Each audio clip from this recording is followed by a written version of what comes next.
আসসালামু আলাইকুম ওয়া রাহমাতুল্লাহ।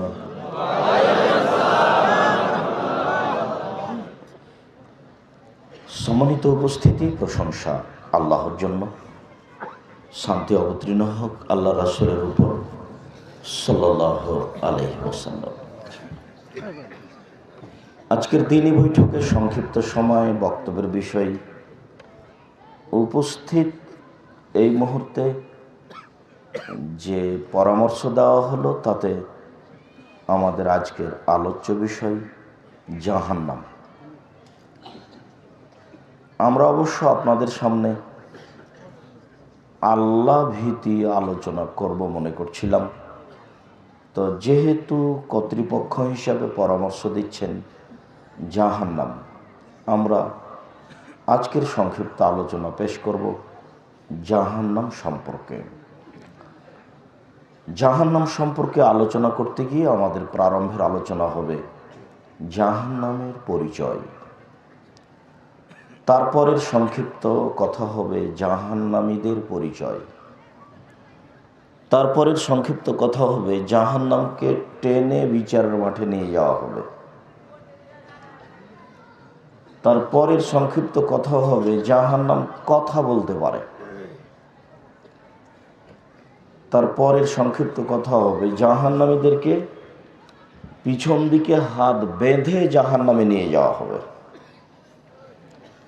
তারপরের সংক্ষিপ্ত কথা হবে জাহান্নামের উল্লেখযোগ্য শাস্তি। আলোচনা সাপেক্ষে কিভাবে জাহান্নাম থেকে বাঁচা যায় এ ব্যাপারে একটি ছোট্ট পরামর্শ থাকবে ইনশাআল্লাহ। উল্লিখিত বিষয়ের উপরে কথা বলার পূর্বে আপনাদের সাথে জরুরি কয়েকটি কথা। তার প্রথম কথা হচ্ছে স্টেজটা সাজানো হয়নি। এরপরে স্টেজ সাজালে ডান দিকের মানুষ বাম দিকের মানুষ যেন আমাদেরকে দেখতে পায়, আর এত চেয়ার স্টেজে রাখা হবে না। রাখলেও পরিস্থিতি বজায় রেখে ডান দিক বাম দিকের মানুষ যেন দেখতে পায় এরকম হিসাবে রাখবেন, আমাদের পক্ষ থেকে পরামর্শ। আপনাদের সাথে দ্বিতীয় জরুরি কথা, জায়গার তুলনায় উপস্থিতি অনেক বেশি। এখন আপনারা যদি ইচ্ছা করেন যে আমাদের বসার ব্যবস্থা দিতে হবে, তাহলে তারা দিতে পারবে না। অতএব যে যেখানে আছেন আমাদের দ্বীনি মুসলিম ভাই বোন, আপনারা কথাবার্তা চলাচল কাজকর্ম লেনদেন সব কিছু বন্ধ করে কিছু সময়ের জন্য অতীব গুরুত্বপূর্ণ কথা শোনার চেষ্টা করুন, অনুরোধ রক্ষা করুন। আর তোমরা ছেলেরা যারা আছো, দেখো ওই গেট থেকে নিয়ে সারা এলাকায় কোনো মানুষ যেন চলাচল না করে। যারা রাস্তাঘাটে চলাচল করছে, দোকানে বসে আড্ডা পিটছে, যেহেতু তাদের এই নোংরা চরিত্র, কাজে এটা আমরা পছন্দ করি না। আজকে ব্যয়বহুল পয়সা খরচ করে দূর দূরান্ত থেকে আমাদেরকে উপস্থিত করা হয়েছে। আমরা তো আপনার জন্য এসেছি। আপনি দোকানে আড্ডা পিটতে যান কোন সাহসে? এ কোন বোকামি কাজ, এ কোন হুঁচলামি? আপনি ওখানে থাকবেন কেন? দোকানে বসে গল্প করছেন কেন? এখন চা খাইতে হবে কেন? শরম করেন না কেন? একটু শরম হয় না? একটু লজ্জা হয় না কেন? আজকে কেন? এখানে কোনো ভোট চাইতে এসেছি? আমি তো কোনোদিন জীবনে ভোট চাইনি, ভোট কাউন্টারে কোনোদিন তাকাই না। আমি একদিনের জন্য কোনোদিন কোনো সংগঠন করিনি, 1 ঘন্টার জন্য করিনি। আমি শুধু আপনার জন্য এসেছি। আপনি দোকানে বসে আড্ডা পিটছেন কোন সাহসে? আড্ডা পিটার আর কোনো সময় হয় না, পুরো জীবনটাই তো পড়ে আছে। বুদ্ধি কি একেবারেই শেষ হয়ে গেছে? নিজেকে কি পশু প্রাণী মনে করছেন? পশু প্রাণী মনে করলেই কি বিচার হবে না মনে করেন?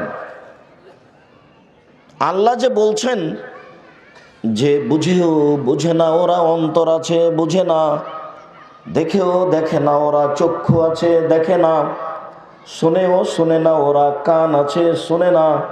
উলায়েকা কালানাম, তারা পশু প্রাণীর মতো, তারা গরু ছাগলের মতো, তারা কুকুর শ্রীগেলের মতো, বালহাজাল বরং তার চেয়ে খারাপ। আপনি কি মনে করছেন যে মানুষ কুকুর শ্রীগালের মতো হয়ে গেলে বিচার হবে না? বিচার হবে। মানুষের তো বিচার হবে, পশু প্রাণীরও বিচার হবে। মানুষের তো বিচার হবে, পশু প্রাণীরও বিচার হবে। একটা শিংওয়ালা ছাগল যদি একটা অশিংওয়ালা ছাগলকে গুতা মেরে থাকে, তাহলে বিচারের মাঠে অশিংওয়ালা ছাগলকে শিং দিয়ে গুতা মেরে পরিশোধ করে নিতে বলবেন। এ কথা রাসূল সাল্লাল্লাহু আলাইহি সাল্লাম বলেন, হাদিস বুখারী মুসলিম। আপনি নিজেকে পশু মনে করলে বিচার হবে না মনে করেন? বিচার হবেই। নিজেকে মানুষ মনে করেন, পশু মনে করেন, গরু ছাগল মনে করেন, বিচার মাফ হবে না। যার যত বুদ্ধি বেশি তার তত বিচার কঠিন হবে। যার বুদ্ধি নাই তার বিচার নাই, পাগলের কোনো বিচার নাই। অতএব যে যেখানে আছেন, আমরা আপনাদেরকে বিনীতভাবে অনুরোধ জানাচ্ছি, সব কিছু বন্ধ করে কিছু সময় এখানে অপেক্ষা করুন। আপনার কিছু না কিছু উপকার করবই করব ইনশাআল্লাহ। আপনি এই জন্য এসেছেন, আর আমরাও কষ্ট করে আপনার জন্য এসেছি। আপনাদের সাথে তৃতীয় জরুরি কথা,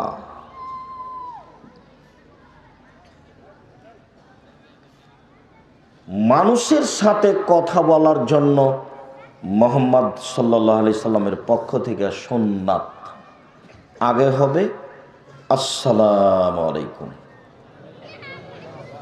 সালামের আগে কোনো শব্দ চলবে না। আউযুবিল্লাহ চলবে না, বিসমিল্লাহ চলবে না, ভাই বন্ধু চলবে না, কোনো শব্দ চলবে না।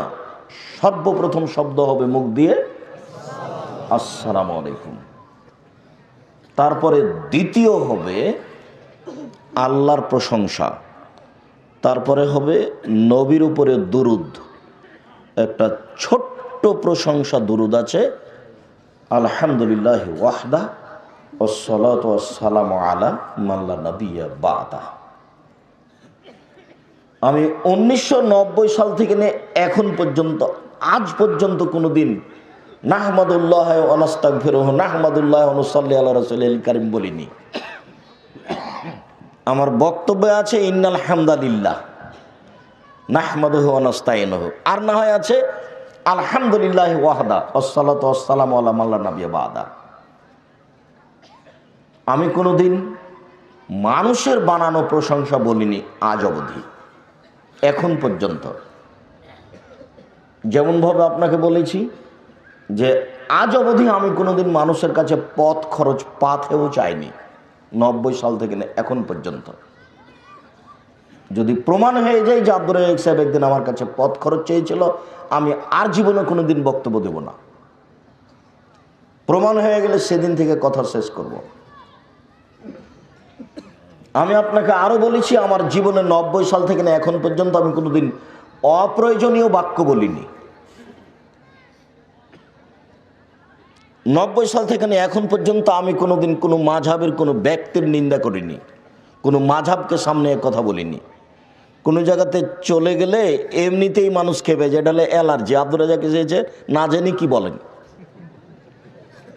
আমি আমার জীবনে কোনোদিন মাযহাবকে নিয়ে কথা বলিনি, জীবনে কোনোদিন। এখনই আপনাদের যেদিকে ভোট হয় ওই ভোট কাউন্টার আমি এইভাবে কোনোদিন দেখিনি যে এটা ভোট কাউন্টার, এইভাবেই দেখিনি কোনোদিন আজ অবধি। মানুষের নিন্দা তো বহু দূরের কথা। তবে আমি বলেছি যে শতকরা 98 জন মুফাসসির মিথ্যুক। আমি বলিনি যে উনি মিথ্যুক, আপনি মিথ্যুক, এ কথা আমি বলিনি। আমি বলেছি শতকরা 95 জন বক্তা মিথ্যুক। আমি বলিনি যে এই বক্তা মিথ্যুক। আজ থেকে নিয়ে অনুমান 20 থেকে 25 বছর আগে বলেছি কোরআন শরীফ শব্দ চলবে না, শরীফ। এখন পর্যন্ত কোনো মায়ের বেটা বলে না যে চলবে। আমি বলেছি কি হতে হবে, কোরআন মাজিদ। প্রায় 20-25 বছর থেকে আমি বলছি যে সাদ্দাদের কাহিনী মিথ্যে। এমন কোনো মায়ের বেটা বলে না যে না সত্য। সাদ্দাদের কাহিনী কোথায় যে এটাই তার জানা নাই। 6 মাস সময় দিয়েছি খালি খুঁজতে যে আছে কোথায়, তারপরে তদন্ত পরে দেখি। 6 মাস খোঁজার পরে আমাকে বলুক যে আব্দুর রাজ্জাক সাহেব সাদ্দাতের কাহিনী পেয়েছি। এখন সত্য মিথ্যা দেখি। ধর্মে সত্য মিথ্যা ঢুকে আছে এই কথা আমি বলেছি। মোহাম্মদ সাল্লাল্লাহু আলাইহি ওয়াসাল্লাম যে রাস্তা দিয়ে হাঁটতেন, বুড়ি সে রাস্তায় কাঁটা পুঁতে রাখতেন। মোহাম্মদের পায়ে কাঁটা ফুটলে বুড়ি খুশি হতেন। একদিন দেখলেন রাস্তায় কাঁটা নেই, তিনি ভাবলেন বুড়ির কিছু হয়েছে। তিনি তার বাড়ি গেলেন, দেখলেন তিনি সত্যি অসুস্থ। তিনি তার পরিচর্যা করলেন, বুড়ি ভালো হয়ে গেল। একবারে নগদ ডাহা মিথ্যে, কিয়ামত পর্যন্ত প্রমাণ হবে না। মোহাম্মদ সাল্লাল্লাহু আলাইহি ওয়াসাল্লাম ঈদের মাঠে গেলেন, দেখলেন একটি ছেলে কাঁদছে। তিনি বললেন, তুমি কেন কাঁদো? ছেলেটি বলল, আমি এতিম। তখন আল্লাহ রসুল বলেন, আমিও এতিম ছিলাম, আমি এতিমের স্বাদ বুঝি। তিনি কোলে নিলেন, আয়েশার কোলে দিলেন। আয়েশা তাকে নতুন পোশাক পরালেন, ছেলে খুশি হয়ে গেল। আয়েশা রাদিয়াল্লাহু তাআলার বাড়িতে ফকিরে ভিক্ষা পায় না, নতুন পোশাক আসলো কোথা থেকে? একাধিক সহিহ হাদিস, ভিক্ষুক কোনো ভিক্ষা পায়নি। একাধিক সহিহ হাদিস, একটা মানুষকে খেতে দিবেন এরকম কোনো ব্যবস্থা বাড়িতে নেই। মেহমান ফকির বাড়ি থেকে ফিরে এসেছে, এসে মসজিদে নবীকে বলছেন যে বাড়ি থেকে ফিরে আসলাম, আপনার বাড়িতে কোনো খাবার নেই। বিবরণে আয়েশা রাদিয়াল্লাহু তাআলা বলেন, হাদিস সব বুখারী মুসলিম। বুখারী মুসলিম মানে আম গাছে জাম ধরতে পারে ধরে না, আমি কোনোদিন বলিনি এই কথা আমার। আমি বলেছি বুখারী মুসলিম মানে হলো এই, আম গাছে জাম ধরতে পারে ধরে না, অমাবস্যার রাতে চাঁদ উঠতে পারে উঠে না, শোয়ের ছিদ্র দিয়ে লাঙ্গলের ফল ঢুকতে পারে ঢুকে না, শোয়ের ছিদ্র দিয়ে লাঙ্গলের ফল ঢুকে যেতে পারে, আম গাছে জাম ধরে যেতে পারে, অমাবস্যার রাতে চাঁদ উঠে যেতে পারে, এগুলো ঘটে যেতে পারে। আমি যে কথা বলছি এতে সন্দেহ আছে বলে কিয়ামত পর্যন্ত চেষ্টা করলে সরিষা ঢোকানো যাবে না। যা বলছি তাই থাকবে ইনশাআল্লাহ। তার নাম বুখারী মুসলিম। আমার জীবনে আমি কোনোদিন কেসা কাহিনী বলিনি। কেসা কাহিনী যদি বলি তাহলে শুনিয়েছি যে এটা মিথ্যে, এই জন্য বলেছি, এটা হতে পারে। তারপরের আপনাদের সাথে জরুরি কথা, পরিস্থিতি অনুপাতে আমাদেরকে কথা বলতে হবে। আমরা যারা মেহমান, এ কথাই ঠিক যে অমুক মেহমান আপনাদের সামনে কথা বলবেন যে আসসালামু আলাইকুম, আমি তো আসলে এই মঞ্চে কথা বলি না, তো আমাদেরকে একটু কথা বলতে বলা হলো, তো আমি সামাজিকভাবে এই দায়িত্ব পালন করি, আপনারা আমার জন্য দোয়া করবেন আমি যেন এই দায়িত্ব পালন করতে পারি। আসসালামু আলাইকুম, এটা হবে সুন্দর। আর আপনাদের জন্য আমি বিনীতভাবে অনুরোধ করছি, ধৈর্য। আল্লাহ রসুল দিন রাত ধৈর্যের কথা বলছেন। আমি নিজেও বুঝতে পারলাম না যে ধৈর্য ধরতে হবে কোথায়, কিভাবে। আল্লাহ বলছেন মুহাম্মদ সাল্লাল্লাহু আলাইহি ওয়াসাল্লাম, আপনি সুন্দর ধৈর্য ধারণ করুন। ধৈর্যের আবার সুন্দর আছে। হইচই যে লাগিয়ে দিলেন, এটা কি ধৈর্য হলো? যিনি কথা বলছেন তিনি তো শেষ করবেনই, হয়তো 2 মিনিট দেরি হচ্ছে। আর সবার কথা বলার গতি একই রকম হয় না। ধৈর্যের পরিচয় দিতে হবে, সুন্দর ধৈর্য। বড় ছেলে মারা গেছে, খুব কান্নাকাটি করলেন কয়েকদিন, তারপরে বলছেন যাক আল্লাহর মাল আল্লাহ নিয়েছে, একটু ধৈর্য ধারণ করি। এটি কি সুন্দর ধৈর্য হলো? কেউ আমাকে মেরেছে, আমার জমি দখল করে নিয়েছে, খুব গালি দিলাম, মামলা করলাম, জয় হতে পারলাম না, তখন বলছে যে যাক ধৈর্য ধারণ করি। সুন্দর ধৈর্য কোনটা? আল্লাহ বলছেন অসবির আলা মা ইয়াকুলুন, ওরা যা বলে আপনি তার উপরে ধৈর্য ধারণ করুন। ওরা বলে মোহাম্মদ ভণ্ড নবী, ওরা বলে ও মিথ্যুক, ওরা বলে ও জাদুগার, ওরা বলে ও গণক, ওরা বলে ওর মাথা খারাপ হয়েছে, ও পাগল। ছি ছি ছি ছি ছি, 360 জন মাবুদকে একজন বলে, ওকে হত্যা কর, ওকে দেশ থেকে তাড়িয়ে দে, ওকে জেলখানায় বন্দি কর, কুকুর লাগিয়ে দে, কুকুর লাগিয়ে দে। ওরা যা বলে আপনি তার উপরে ধৈর্য ধারণ করুন। আল্লাহর কি ঠেকা বেঁধেছে? এদেরকে শেষ করতে পারেন না? শেষ তো করতে পারেন, কিন্তু আবার আমাদের নবীকে কি বলছেন? যে ধৈর্য ধারণ করেন। আল্লাহ বহু জায়গাতে ফেরাউনের ব্যাপারে বলেছেন, পৃথিবীর ইতিহাসে সবচেয়ে বদ মানুষ, স্বৈরাচারী, স্বেচ্ছাচারী মানুষ হলো ফেরাউন। আমি যখন ফেরাউসের লাশের চতুর্দিক দিয়ে ঘুরছিলাম, কিছুদিন আগে আমি মিশর গেছিলাম, তখন আমি বারবার ফেরাউনের কথাগুলি ওখানে বলছিলাম। ফেরাউন একদা বলছে মোসাকে,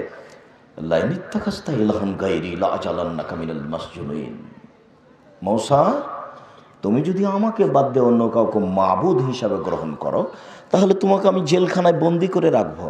এই আয়াতটা আমি বলছিলাম সেখানে বারবার। ফেরাউন একদা মূসাকে বলছে, মালিম তালাকুম মিন ইলাহিন গায়রি, মূসা, আমি ছাড়া তোমাদের আরো কোনো মাবুদ আল্লাহ আছেন এ কথা আমি জানি না। ফেরাউন মূসা আলাইহিস সালামকে বলেছিল, আনা রাব্বুকুমুল আলা, আমি হচ্ছি সবচেয়ে বড় আল্লাহ, প্রতিপালক। এগুলো ফেরাউনের বক্তব্য। ফেরাউনের ব্যাপারে আল্লাহর পক্ষ থেকে একটা বক্তব্য আছে, যে বক্তব্য আল্লাহ পৃথিবীর কোনো মানুষের ব্যাপারে বলেননি। অনেকে আল্লাহ বলে দাবি করেছে, Charles Darwin, Hume, Haeckel, Lenin, Karl Marx, Engels, Abraha, আবুলাহ, আবু জাহাব, দাকেনুস, ডিকেটিস, সিক্রেটিস, নমরুদ, ফেরাউন, সাদ্দাদ, কারণ অনেকেই আল্লাহ বলে দাবি করেছে, কিন্তু ফেরাউনের মতো নোংরা দাবি কেউ করেনি। ফেরাউনের ব্যাপারে আল্লাহ একটা কথা বলছেন,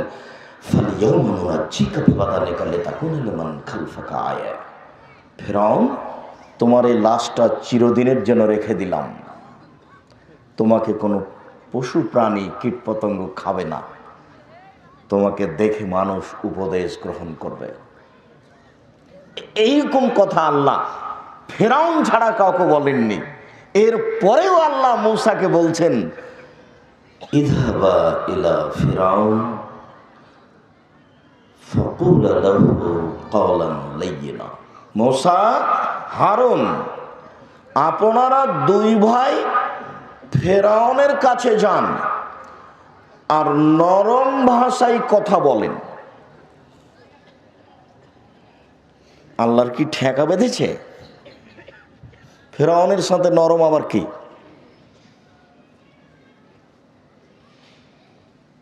ধৈর্যের পরিচয় দিতে হবে। সবাই বলছে পাগল, সবাই বলছে কুকুর লাগিয়ে দে, এরপরে আল্লাহ বলছেন যে আপনি ধৈর্য ধারণ করুন। আমি যে কি দিয়ে বুঝাই, আমিও যে পরিস্থিতি যখন আসছে তখন খুব রাগ করে কিছু বলে নিচ্ছি, তাই নিজেকেও বোঝাতে পারি না যে ধৈর্য কখন, ধৈর্য কোথায়। আল্লাহ তাআলা বলছেন, ইন্নাল্লাহা মা'আস সাবিরিন, আল্লাহ থাকেন ধৈর্যশীলদের সাথে। একটু থামেন, কিছুক্ষণ কথা বলছেন, সম্পূর্ণ সময় তো আর নিয়ে নেবেন না, না কি মনে হচ্ছে যে সব সম্পূর্ণ নিয়ে নেবেন? শুকরিয়া, জাযাকুমুল্লাহ খায়ের। আপাতত আপনাদের সাথে আমি এই বিষয়ে কথা শেষ করলাম। জরুরি প্রয়োজন হলেও কিছুক্ষণ স্থান ত্যাগ করবেন না।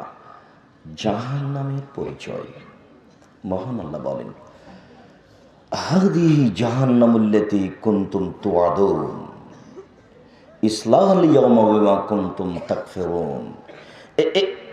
এটাই হচ্ছে সেই জাহান্নাম, যেই জাহান্নামকে তোমরা অস্বীকার করছিলে, বলছিলে জাহান্নাম আবার কোথায়, কবে জাহান্নাম, এইটা আবার কি, এইটাই সেটা, এখন তোমরা এতে প্রবেশ করো, এ কথা আল্লাহ বলছে।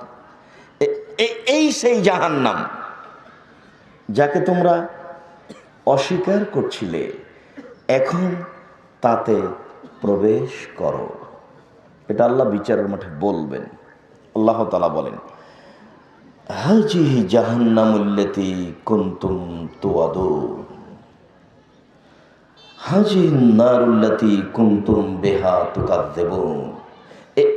এইটাই সেই জাহান্নাম যে জাহান্নামকে তোমরা অস্বীকার করছিলে, আসেহরুন হাজা আম আনতুম লা তুবসিরুন, আচ্ছা এটা কি তোমরা জাদু মনে করছো নাকি? আল্লাহ বলছেন জাহান্নামকে সামনে ধরে, কি ব্যাপার তোমরা কি এটাকে জাদু মনে করছো যে এটা জাহান্নাম নয়? এটা আল্লাহ এমনি জাদু হিসেবে আমাদেরকে দেখাচ্ছে। এইটা কি তোমরা জাদু মনে করছো, না তোমরা আসলে দেখতেই পাচ্ছ না? দেখো তো এইটা এইটা এইটা জাহান্নাম আমি যে তোমাদের সামনে তুলে ধরেছি, তা তোমরা কি এটা কি জাদু মনে করছো নাকি? না তোমাদের কি ধারণা? এরপর আবার বলছেন ইসলাউহা, প্রবেশ করো, ইসলাউহা, প্রবেশ করো, ফাসবিরু, ধৈর্য ধারণ করো, আওলা তাসবিরু, জাহান্নামে ধৈর্য ধারণ করো না, করলেই কি আর না করলেই কি, সাওয়াউন আলাইকুম, তোমাদের জন্য সমান। ইন্নামা তুজজাউনা মা কুনতুম তাকফুরুন মা কুনতুম তা'মালুন, এটা হচ্ছে ওই কাজের বিনিময় যে কাজ তোমরা করছিলে। এটা হলো ওই কাজের বিনিময় যে কাজ তোমরা করছিলে।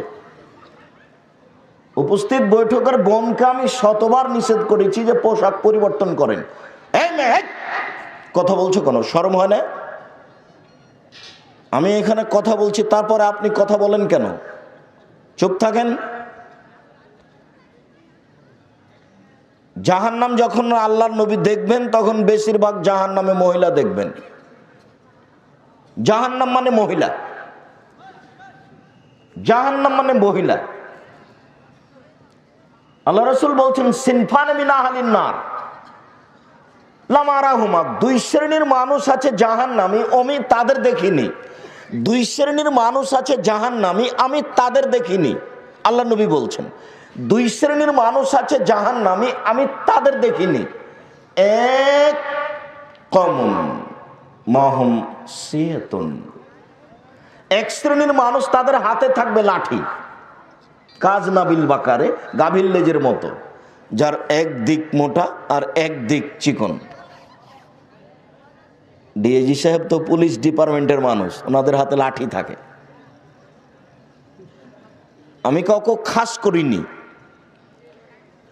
তবে এক শ্রেণীর মানুষ তাদের হাতে থাকবে লাঠি, গাভীর লেজের মতো। হাদিস বুখারী মুসলিম।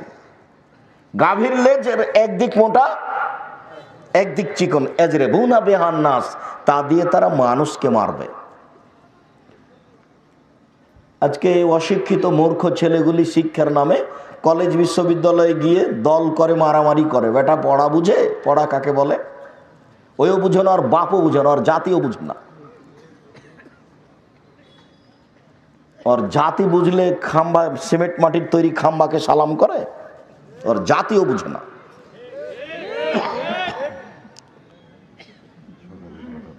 সম্মানিত দিনী ভাই বোন, দুই নিসাউন, মহিলা, কাসিয়াতুন, কাপড় পরে থাকে, আরিয়াতুন, উলঙ্গ, মমিলাতুন, তারা পুরুষকে নিজের দিকে আকৃষ্ট করে, মাইলাতুন, নিজেরা আকৃষ্ট হয়। দেখেন না রাস্তায় চলে তখন কেমন কেমন করে, আনছান আনছান করে, একবার রাস্তার এইদিকে যায়, একবার ওদিকে যায়, একবার হাতের ভাঁজ করে, একবার চুলের ভাঁজ করে, একবার কথার ভাঁজ করে। ওর নীতি হচ্ছে রাস্তার এক পাশ দিয়ে হাঁটতে হবে, এটা আল্লাহ রাসূলের নীতি। রাস্তা এভাবে চলছে কেন? রাসূল সাল্লাল্লাহু আলাইহি সাল্লাম যেভাবে বলেন, মনে হচ্ছে যে আপনাদের এসব শিক্ষা প্রতিষ্ঠান, কলেজ, বিশ্ববিদ্যালয়, রাস্তাঘাট, হাট বাজার আল্লাহ রাসূল এভাবে দেখে দেখে বলছে। আমি আবার বলি, নিসাউন, মহিলা, কাসিয়াতুন, কাপড় পরে থাকে, আরিয়াতুন, উলঙ্গ, কাপড় পরে উলঙ্গ হয়, এই কথা তো আল্লাহ রাসূল বলছেন। পোশাক হতে হবে ঢিলা ঢালা, যা পরবে সেটা ঢিলা ঢালা হতে হবে। মমিলাতুন, পুরুষকে নিজের দিকে আকৃষ্ট করবে, মায়লাতুন, নিজেরা পুরুষের দিকে আকৃষ্ট হবে। রৌসহুন্না কাসনামাতিল বক্তিল মায়লা, তাদের মাথার চুল হবে বক্র উটের নেই। কত যে ভাঁজ করে মাথার চুল সাজিয়ে রেখেছে, কেউ ছোট করে বড় করে, তার কোনো হিসাব নেই। লায়াত খোলাল জান্না, ওরা জান্নাতে যাবে না। জান্নাতে তো যাবে না, জাহান্নামে যাবে। ওলা ইয়াজিদনা রিহাহা, জান্নাতের গন্ধ পাবে না, যে গন্ধ 1 বছরের দূরত্ব পথ থেকে পাওয়া যায়। আমি অনুবাদক, হাদিস মুসলিম। এটা জাহান্নাম। সম্মানিত দ্বীনী বোন, আপনাকে অনুরোধ করছি, এখানে আপনার সাথে একটা পরামর্শ থাকলো। এত তাড়াতাড়ি চলে যাচ্ছেন কেন, আর আগেই চলে গেলেন কেন বাড়ি? ডক্টর মোসলেউদ্দিন সাহেবের বক্তব্য বুঝতে পারছেন, উনি উচ্চ শিক্ষিত মানুষ, বক্তব্য উচ্চঙ্গের হবে, এটাই স্বাভাবিক। আপনাকে একটু ধৈর্য ধারণ করতে হবে না? আসলেন আর ঢং ঢং করে বাড়ি চলে গেলেন। রোজ হয় এই প্রোগ্রাম, প্রতিদিন হয়। 1 বছর পরে আজকে এসেছি, গল্প করতে করতে আসলেন আর গল্প করতে করতে চলে গেলেন বেঢঙ্গার মতো। একটু হুঁশ বুদ্ধি নেই? স্বামী কিছু বলেনি, বাপ নেই, বাপ একটু হুঁশ বুদ্ধি দেয় না? বাপের একটু হুঁশ থাকা দরকার। রাসূল সাল্লাল্লাহু আলাইহি ওয়াসাল্লাম বলছেন, মান ওয়ালাদালাহু ওয়ালাদুন, যার ছেলে মেয়ে জন্ম নেই, ছেলে হোক মেয়ে হোক, ফাল ইহসান ইসমহু আদাবাহু, নাম একটা সুন্দর রাখতে হবে, শিষ্টাচার একটা সুন্দর দিতে হবে। আম্মু মাঝামাঝিতে সিঁথি কাটো, বাম দিকে করেছো কেন? ওটা ওর বাপে বলবে। এ কথা আল্লাহ নবী বলছেন, আমি বলিনি। ওর বাপে বলবে, আম্মু রাস্তার এক পাশ দিয়ে হাঁটিও, ধীরে যাওয়া। এটা ওর বাপে বলবে, আমি বলিনি। আপনাকে বলছি, আপনাকে আমি অনুরোধ জানাচ্ছি, আজকের পর থেকে আপনার মেয়ে যেন এভাবে রাস্তায় না চলে। কাপুরুষে দেখে জান্নাত কেনার চেষ্টা করবেন না, জান্নাত পড়ে নেই। মেয়ের কারণে আপনাকে জাহান্নামে যেতে হবে, এ কথাই ঠিক। জাহান্নাম আপনার জন্য অপেক্ষা করছে, আপনার জন্য এসেছে, মনে কিছু নেবেন না। আপনাকে খুব ভালোবাসি, বক্তব্য শুনতে এসেছেন কেন, 2-1টা কথা মনে রাখেন, এই জন্য। আমি বলিনি। মুহাম্মদ সাল্লাল্লাহু আলাইহি ওয়াসাল্লাম বলছেন, যার ছেলে মেয়ে জন্ম নিয়েছে সেজন্য একটা সুন্দর নাম রাখে আর একটা শিষ্টাচার শিখিয়ে দেয়। কোনটা শিষ্টাচার? আপনার মেয়ে তো ভাতও তুলে দিতে জানে না, হ্যাঁ হ্যাঁ হ্যাঁ করে হাসছে আর বলছে, ভাইয়া আসো, ভাইয়া খেতে দিয়ে আসো। এটা কোনো ঢং হলো? এটা কেন, এটা কেন হবে? আসেন আব্দুর রাজ্জাক সাহেব, আসেন, এইটা আমার মেয়ে মাস্টার ডিগ্রি পাস করেছে। আরে আশ্চর্য, এটা বাপ হলো নাকি? আপনি আমার মেয়ে, আপনার মেয়েকে ভাবে আমাকে দেখাচ্ছেন কেন? আপনি আমার বাসায় বছর বছর থাকলে আমি দেখাবো না, আপনি দেখতেও পাবেন না ইনশাআল্লাহ। আমি তো 6 মাস সময় দিয়েছি। সরিষার সম পরিমাণ পর্দার ব্যতিক্রম দেখা দিলে জাতির সামনে কথা বলবো না। বাসার নাম মেহমানখানা, যাবেন থাকবেন খাবেন, 2 মাস 1 মাস কোনো কথা নয়। বাড়ির নামই আমার মা রেখেছে মেহমানখানা। কাল যান পরীক্ষা করে দেখেন। আমি আপনাকে বলছি, আমি আমার জন্য কিছু বলিনি। বাসায় গেলাম আপনি আপনার মেয়েকে আমাকে দেখাচ্ছেন কেন? এ কোন ধরনের স্বভাব, এ কোন ধরনের হুচলামি, এ কোন ধরনের বোকামি? জাহান্নামকে জোর করে যেতে চাচ্ছেন না কোনো নিয়ম কারণ আছে? কিন্তু আশ্চর্য হিসাব। আচ্ছা, এই মানবতা আপনার কিভাবে এটা আসলো? বুঝলাম না কিভাবে এত নিচে নেমে গেলেন। শিষ্টাচার কাকে বলে আমাকে বুঝাতে হবে, আপনিও জানেন। আল্লাহ নবী বলছেন, সুন্দর নাম রাখলো, শিষ্টাচার শেখালো। ফাইজা বালাগা, ছেলে মেয়ে যখন বড় হয়ে গেল, ফলে ইজব্বেজহ, বাপে তার বিবাহ দিয়ে দিল। ফাইজা বালাগা, ছেলে মেয়ে যদি বড় হয়ে যায়, পালাম ইজব্বেজহ, বাপে যদি বিবাহ না দেয়, ফাইন আসামা ইসমান, ওই ছেলে মেয়ে যদি কোনো পাপ করে, ফাইনামা ইসমহল আবিহে, সেই পাপ তার বাপের হবে। আমি অনুবাদক, আমার কিছু করার নেই। 1450 বছর পূর্বে মুহাম্মদ সাল্লাল্লাহু আলাইহি সাল্লাম এইভাবে বলেছেন, আমি আরবি থেকে আপনাকে বাংলা করে শোনালাম। আমি যদি আর বক্তব্য না দিই, এই হাদিস অনুবাদ করে আজকে চলে যাই, তাহলে যত পয়সা খরচ হয়েছে আর আমাদের আশা, আপনাদের আশা সব যথেষ্ট। আর এ আমার কোনো ব্যক্তিগত কথা নয়, আপনার উপরে আমার কোনো ক্ষোভ নাই, কোনো দুঃখ নেই। আপনি এসেছেন, একটু শুনবেন, মানবেন, এটা আমার অনুরোধ। নিজে কিছু করতে পারছি, এদেশের যুগ পরিবেশ পরিস্থিতি খুব কঠিন। মানুষজন যে টাকা পয়সা কিছু দিচ্ছে আমার হাতে, না বলাতেও এইটুকুই বিচারের মাঠে জবাব দিতে পারবো কিনা, তাই আমি চিন্তা ভাবনার মধ্যে আছি। দেখুন, নিজে কিছু করছি, এর ভিত্তিতে বিচারের মাঠে টিকতে পারবো এটা মনে হয় না। মনে হচ্ছে যে আপনারা মানলে, আপনারা যদি এক একটু আমল করেন, সেখান থেকে আমি যদি এক একটু পাই, এইটুকু দিয়ে যদি কিছু টিকতে পারি, এইটা এ আশাই পড়ে আছে। এখন আপনি যদি উঠে চলে যান, তাহলে আমার তো খুব কষ্ট হবে। আপনি একটা মহিলা মানুষ, এই ফুলবাড়ি এটা, তাই না? 2 কিলোমিটার 5 কিলোমিটার দূর থেকে এসেছেন, চলে গেলেন কেন? রোজ তো রাত 12টা 1টা 2টা পর্যন্ত টিভি নিয়ে বসে থাকেন, আজকে গেলেন কেন? কোন শরমে গেলেন? যাবেন কেন? আর আপনাকে বলছি, আপনার এরকম মেয়ে হবে কেন, এরকম স্ত্রী হবে কেন? আপনাকে এই বৈঠকে আমি কয়েকদিন বলেছি, কয়েকবার হচ্ছে, যে স্বামী হলে 5টা জিনিস লাগে। স্বামী হলে 5টা জিনিস লাগে। এক, আমি অনুবাদক, আল্লাহ রসুল বলছেন, ফাকসুহা মাক্তাসাইতা, যে মানের কাপড় পরো তুমি, সে মানের বউকে পরাবা। আতেমা মাতা এমতা, যে মানের খাও তুমি, বউকে সে মানের খাওয়াবা। অলা তুকাব্বে, বউকে কখনো কটু কথা বলবা না। ও হচ্ছে শান্তির জিনিস, ও হচ্ছে তৃপ্তির জিনিস, ওকে মারতে হয় না। ও যে তৃপ্তির জিনিস, এ কথা আমি বলিনি, এ কথা আল্লাহ বলছে। আল্লাহ বলছেন যে আমি ওকে সৃষ্টি করেছি লেতাসকোনো ইলাইহা, তুমি যেন সেখানে শান্তি পাও, তৃপ্তি পাও। পৃথিবীর কোনো বাড়ি ঘর বিল্ডিং খাদ্য পানি কোনো জায়গাতে তৃপ্তি নাই, এখানে যত তৃপ্তি আছে, এ কথা আল্লাহ বলেন, আমি বলিনি।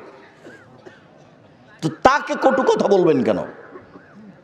টাকা দিতে দেরি করলে তাকে পিটাবেন, বাড়ি থেকে বের করে দিবেন, শ্বশুরের কাছে টাকা যাবেন, বোকা ছেলে, শ্বশুরের কাছে টাকা চাও কেন? তোমাকে আমি ভিক্ষা করে খেতে বলেছি। ভিক্ষা করে খেতে বলবো কেন?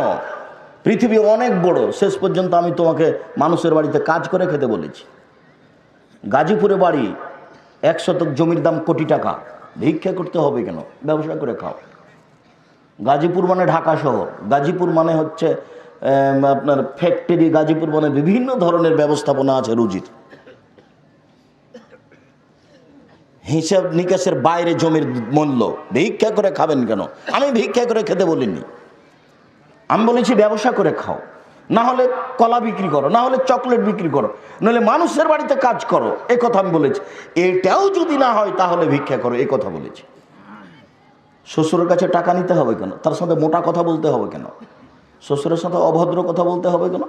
শ্বশুর তোমাকে মেয়ে মানুষ করে তোমার কাছে তুলে দিয়েছে, এটাই তো অনেক, তুমি তার শুকরিয়া আদায় করো।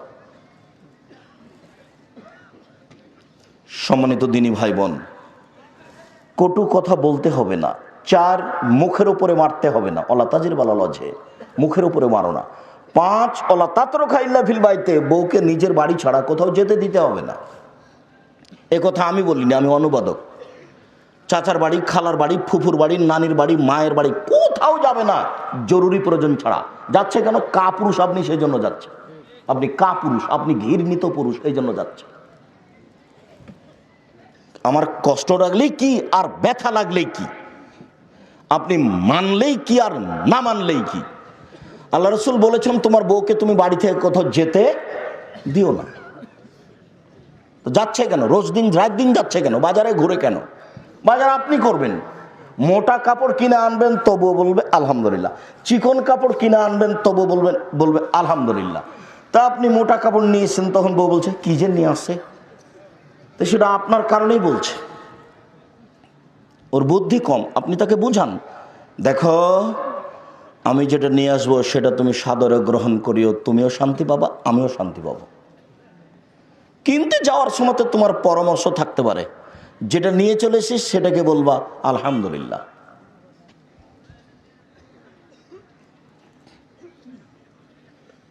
দুইজন মিলে সুন্দরভাবে নরম হয়ে পরস্পরে ভদ্রতা বজায় রেখে সংসার করবেন। আল্লাহ বলছেন যে একজন আর একজনের পোশাক, বলেন তো আমি এটার কি ব্যাখ্যা করতে পারি? আপনি তার কাপড় আর ও আপনার কাপড় নেন, এবার কি ব্যাখ্যা করবেন? এটা কটু কথা বলা যায় এখানে? এই বউ এই বাড়ি সে বাড়ি যেতে পারে, এই বউ হাটে বাজারে ঘুরতে পারে।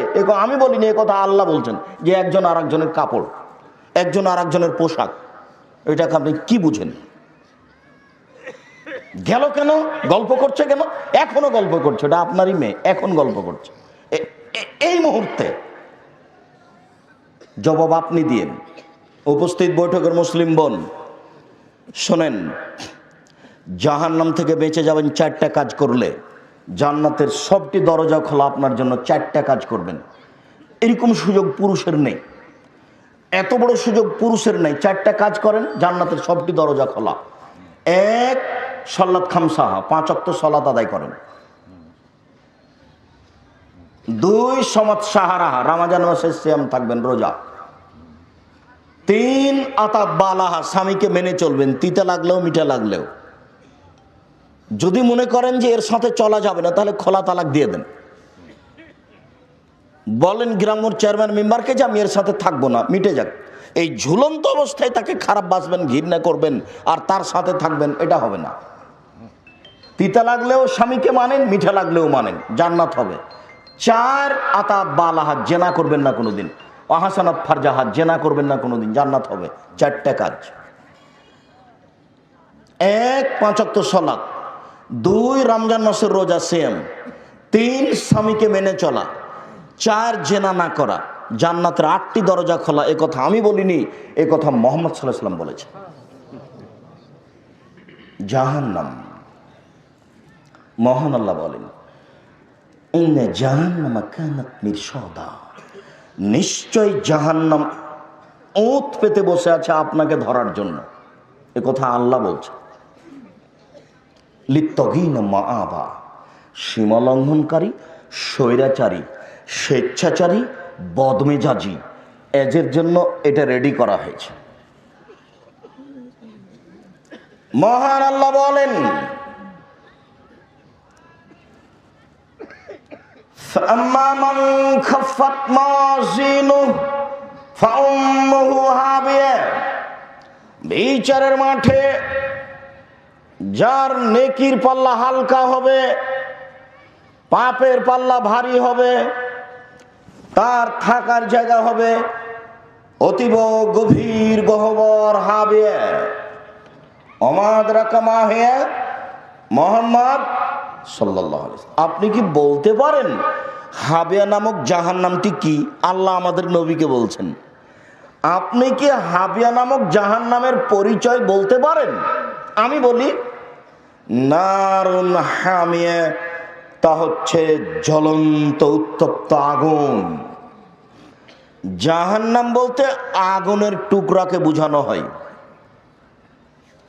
মহান আল্লাহ বলেন, কাল্লা লা ইউনবাদান্না ফিল হুতামা ওমা আদরাকা মাল হুতামা, কখনো নহে, অবশ্যই অবশ্যই তাকে চূর্ণ বিচূর্ণকারী হোতামা নামক জাহান্নামে নিক্ষেপ করা হবে। ওমা আদরাকা মাল হুতামা, মুহাম্মদ সাল্লাল্লাহু আলাইহি ওয়াসাল্লাম, আপনি কি বলতে পারেন হোতামা নামক জাহান্নামটি কি? আপনার কি হোতামা নামক জাহান্নামের পরিচয় জানা আছে? আমি বলি, নারুল্লাহিল মুকাদা, তা হচ্ছে জ্বলন্ত উত্তপ্ত আগুন। এইভাবে আল্লাহ বলছে।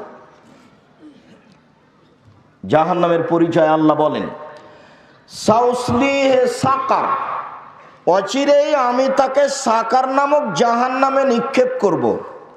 ওমাদ রাকা মা সাকার, মুহাম্মদ সাল্লাল্লাহু আলাইহি ওয়াসাল্লাম, আপনি কি সাকার নামক জাহান্নামের পরিচয় দিতে পারেন? আপনার কি জানা আছে সাকার নামক জাহান্নামের পরিচয়? আমি বলি, লা তুবকি ওয়ালা তাজার, সাকার এমন একটি জাহান্নাম যে জাহান্নাম মানুষকে ছাড়েও না, যে জাহান্নাম মানুষকে মারেও না, যেখানে মানুষ বাঁচবেও না, যেখানে মানুষ মরবেও না, তার নাম জাহান্নাম। এই কথা আল্লাহ তাআলা অন্য জায়গাতে বলেন, লা ইয়ামুতু ফিহা ওয়া লা ইয়াহইয়া। এই ছেলে বসো, কেউ কারো গায়ে হাত দিয়ে থাকবেন না, নিজ নিজ গতিতে রেডি হয়ে থাকেন। জাহান্নাম এমন একটি জায়গা যেখানে মানুষ মরবেও না, যেখানে মানুষ বাঁচবেও না। আল্লাহ তাআলা বলেন, ওয়াতিহিল মাউতু মিন কুল্লি মাকানিন ওয়া মা হুয়া বিমাইয়্যিত।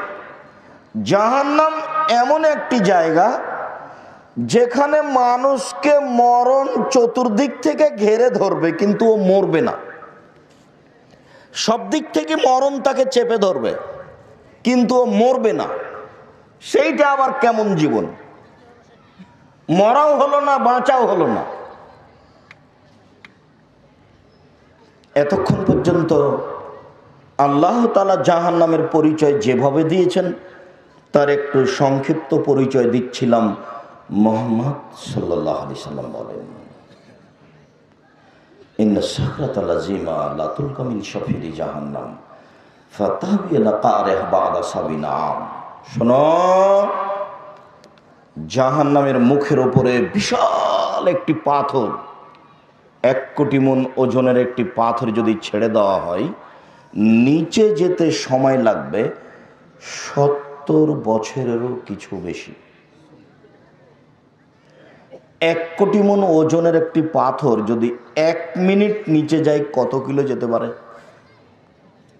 1 ঘন্টা, 1 দিন, 1 বছর। 70 বছর যদি নিচে যেতে থাকে, কত কিলো যাবে মানুষ কি হিসাব করতে পারবে? জাহান্নাম কি জিনিস মানুষ হিসাবে আনতে পারবে না। এইখানে একটা কথা বলা থাকছে, ইন্নাল মুনাফিকিনা ফিদ দারকিল আসফালি মিনান নার। যারা মুনাফিক তারা জাহান্নামের সবচেয়ে নিচে থাকবে। হিন্দুও জাহান্নামে যাবে, তবে নিচে থাকবে না। ইহুদিও যাবে, তবে নিচে থাকবে না। খ্রিস্টানও যাবে, তবে নিচে থাকবে না। মুহাম্মদ সাল্লাল্লাহু আলাইহি সাল্লামকে যারা মেনে নেয়নি, মেনে নিচ্ছে না, পৃথিবীর সবাই জাহান্নামে যাবে, মেনে নেওয়া মানুষ ব্যতীত। ইহুদি হোক, খ্রিস্টান হোক, হিন্দু হোক, বৌদ্ধ হোক, সে যেই হোক না কেন। তবে সবচেয়ে নিচে থাকবে কে? মুনাফিক। মুনাফিক কে? যে মিথ্যা কথা বলে। মুনাফিক কে? যে ওয়াদা খেলাপ করে।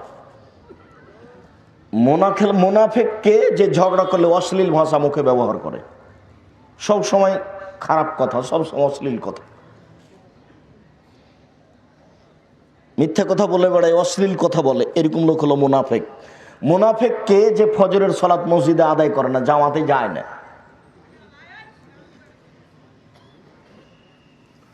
জরুরি কারণে, কোনো সমস্যার কারণে মসজিদে যেতে পারছেন না, সেটা ভিন্ন কথা।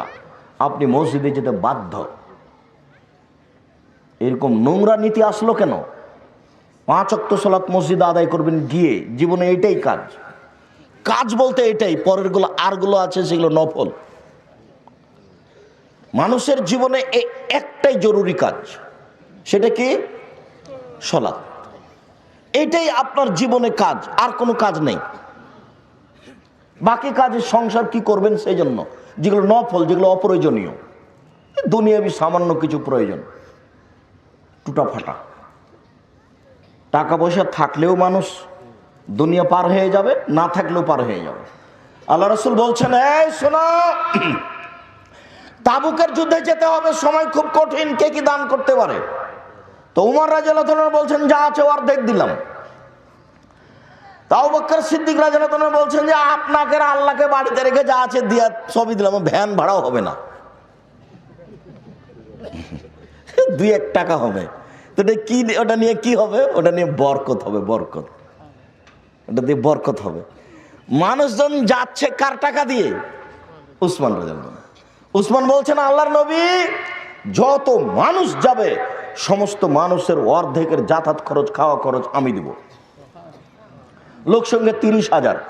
সরকারকে, বাংলাদেশ সরকারকে যদি বলা হয় 15,000 মানুষকে 3 মাস লালন পালন করতে হবে, খাওয়া খরচ দিতে হবে, রাজি হবে না।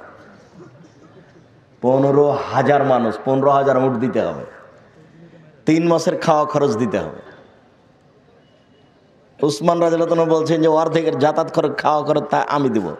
এর নাম ধনী।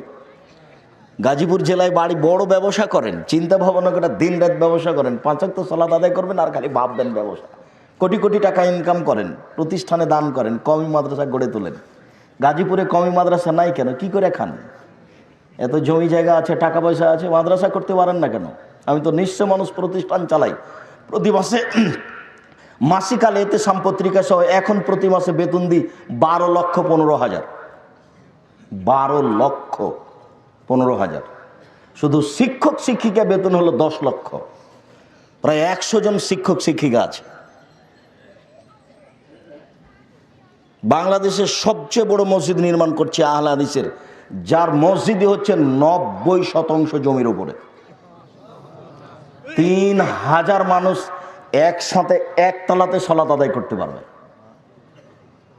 ইনশাআল্লাহ। 60% ঢালাই হয়েছে, 40% এই ডিসেম্বর শেষ হতে হবে বলে আমরা আশাবাদী ইনশাআল্লাহ। কিভাবে হবে তা আমি জানি না, তবে নিশ্চিত হবে, এতে আমি বিশ্বাসী। হবেই হবে ইনশাআল্লাহ।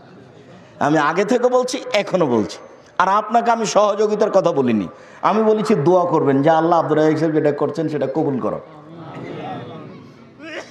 যে আপনি টাকা না দিলেও তো হচ্ছে, তো কেউ তো দিচ্ছে, তা আপনি ফাঁক পড়ে আছেন, তা আমি কি করব? আমার কিছু করার আছে? আমি আপনাদের টাকা খাই না, এটা আমার বিশ্বাস। আমি আপনাদের জামিয়া সালাফিয়া ডাঙ্গিপাড়া, পবা, রাজশাহী, জামিয়া সালাফিয়া হাটাবো, বীরহাটা, রূপগঞ্জ, নারায়ণগঞ্জ, ঢাকা, এখানে যদি এক সন্ধ্যায় খাই, আমি তার টাকা দিয়ে দিয়েছি, টাকা দিব ইনশাআল্লাহ। আপনাদের আমি এক সন্ধ্যা খাবো না, আমি কাজে সফল হবই হব ইনশাআল্লাহ। আমার বিশ্বাসের অভাব নেই, আমার নিয়তে কোনো ত্রুটি নেই, এতে আমি বিশ্বাসী। আমি এই বিশ্বাসেই চলছি। 2013 সালের 24 আগস্ট রোজ মঙ্গলবার সকালে 11টার সময় বলেছিলাম, আমার হাতে টাকা নাই, একথা সত্য, এখানে প্রতিষ্ঠান গড়বে, একথা সত্য, ইনশাল্লাহ গড়বেই গড়বে। আপনি দেখে আসেন, রূপগঞ্জ, নারায়ণগঞ্জ, দেখলেই চোখ ছানা বড়া লেগে যাবে। 2016 সালের 17 ফেব্রুয়ারি রোজ বুধবার বিকাল 4:30-5টার সময় বলেছিলাম, জামিয়া সালাফিয়া ডাঙ্গিপাড়া, পবা, রাজশাহী, যে আমার হাতে টাকা নাই, একথা সত্য, এখানে প্রতিষ্ঠান গড়বে, একথা সত্য, ইনশাল্লাহ গড়বেই গড়বে। কিভাবে গড়বে তা আমি জানি না, নিশ্চিত গড়বে, অবধারিত গড়বে, গড়বেই গড়বে ইনশাল্লাহ। আপনি যে দেখে আসেন, 1350 ছেলে মেয়ে পড়াশোনা করে এখন উপস্থিত, সব প্রায় সবাই আবাসিক, ওখানেই থাকে, খাই। সম্মানিত দিনী ভাই বোন,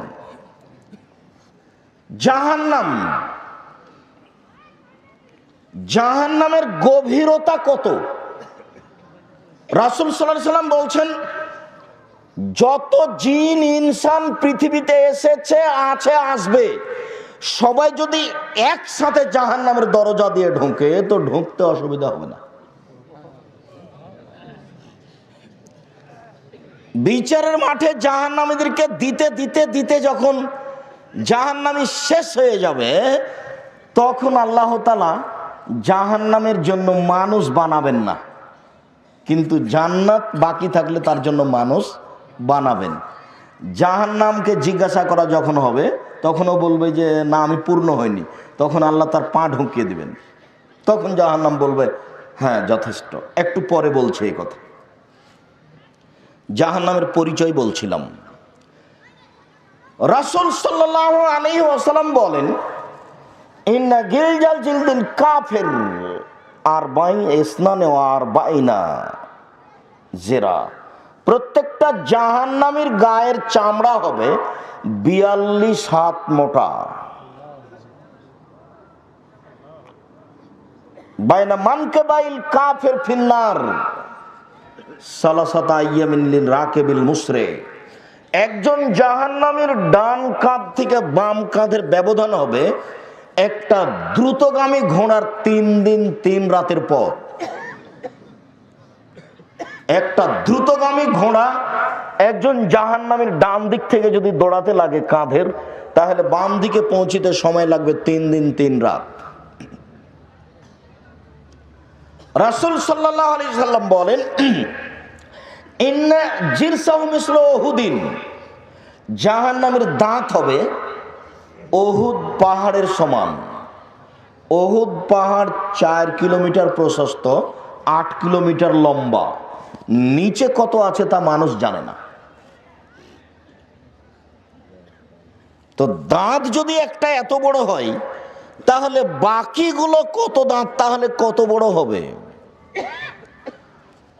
ফাঁকে যেমন মিসল বাইদা, একজন জাহান্নামের উরু রান হবে বাইজা পাহাড়ের সমান। বাইজা পাহাড় হলো 39 কিলোমিটার লম্বা। রাসূল সাল্লাল্লাহু আলাইহি ওয়াসাল্লাম বলেন, আইনা মাজলিসাহু বাইনা মক্কা ওয়াল মদিনা, একজন জাহান্নামীর বসার জায়গা মক্কা থেকে মদিনা 400 কিলোমিটার, 450 কিলোমিটার। একজন জাহান্নামীর বসার জায়গা 450 কিলোমিটার। প্রতি হাজারে 999 জন লোক জাহান্নামে যাবে।